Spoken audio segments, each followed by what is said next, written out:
Pour pétrir de la pâte à la main, ce que je vous recommande déjà, c'est de préparer tous les ingrédients. Et de prendre un grand saladier pour commencer, pour éviter d'en mettre partout. Donc d'avoir un plan de travail assez propre, peser tous vos ingrédients et préparer tout le matériel dont vous aurez besoin, parce qu'une fois que vous aurez les mains sales, ça sera beaucoup plus difficile de prendre ce que vous aurez besoin. Donc prendre un grand saladier déjà dans un premier temps, vous allez mettre la farine. Le mieux, c'est de prendre le lait. Et ce que je vous conseille, donc pour le pain au lait, le beurre, vous le mettez de côté, histoire de faciliter un peu la chose. Vous pouvez le réchauffer un petit peu en l'écrasant avec vos mains. Et le mieux, c'est donc prendre la levure, le sel et le sucre qui sont ensemble, et de dissoudre le tout dans le lait.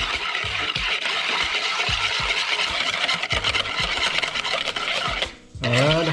Une fois que vous avez tout bien mélangé, le mieux donc dans votre cul de poule, c'est de faire un petit puits. Alors vous pouvez tout mettre directement dessus, hein. Après,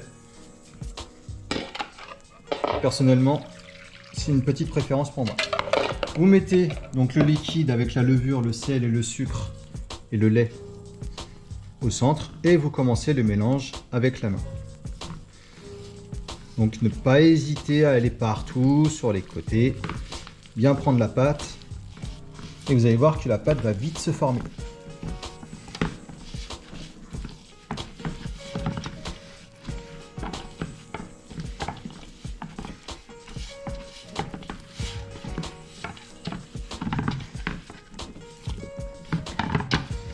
Alors c'est une pâte qui est assez raide, hein.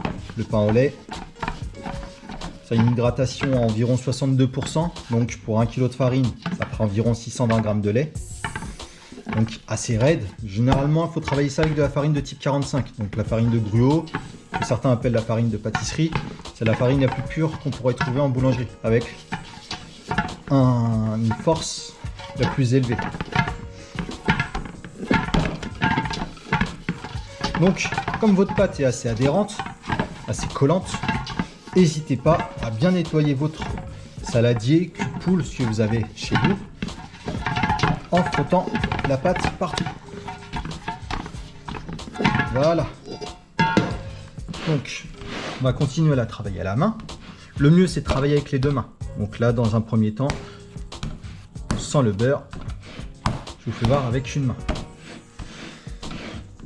Une fois que vous avez une pâte qui est assez homogène, ce que j'entends par homogène, c'est un mélange sans grumeaux, sans morceaux de la farine avec les autres ingrédients. Donc vous voyez, on ne voit pas de traces de sucre, de sel, de levure ou de farine. Voilà. Mettez une partie du beurre que vous aurez travaillé un petit peu pour l'assouplir, qu'il soit beaucoup plus facile à intégrer. Et ensuite, on procède donc au pétrissage. Alors, pour le pétrissage, ça se constitue en deux étapes. Vous avez ce qu'on appelle l'étirage et ensuite le soufflage. Alors, l'étirage, c'est quand vous prenez la pâte, vous l'étirez pour la plaquer violemment contre le plan de travail. Ça va permettre, en gros, de former le réseau glutineux pour que votre pâte affiche une meilleure résistance. Donc ça va être plus facile ensuite pour le façonnage et ensuite lors de la cuisson ça va pouvoir permettre de mieux retenir le gaz carbonique à l'intérieur de votre pâte et d'avoir un produit qui se développe. Et le soufflage, c'est donc pour incorporer de l'air à l'intérieur de votre pâte, ce qui va permettre aussi de mieux la lisser.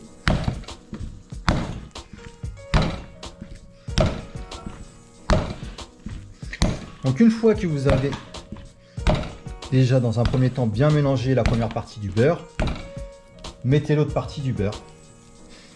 Alors, le mieux c'est de ne pas trop travailler avec de la farine. Plus vous allez en mettre et plus ça va avoir un effet négatif sur le travail fini. Le mieux c'est de travailler avec le moins de farine possible. Alors ça va coller un peu aux doigts,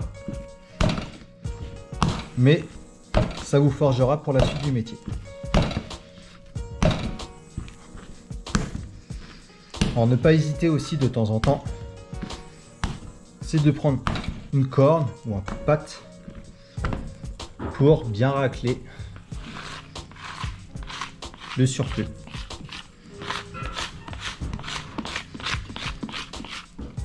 Hop, et puis vous pouvez refariner un petit peu de temps en temps si vraiment ça colle de trop, mais sans excès. Allez, et c'est parti pour 5 à 10 minutes de pétrissage à la main. Je refais voir quand même les deux étapes principales, l'étirage et le soufflage.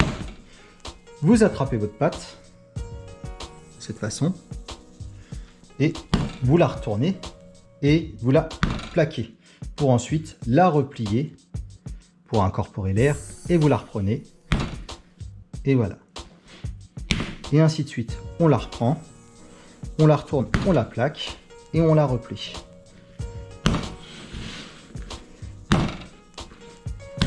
Au ralenti, ça fait comme ça.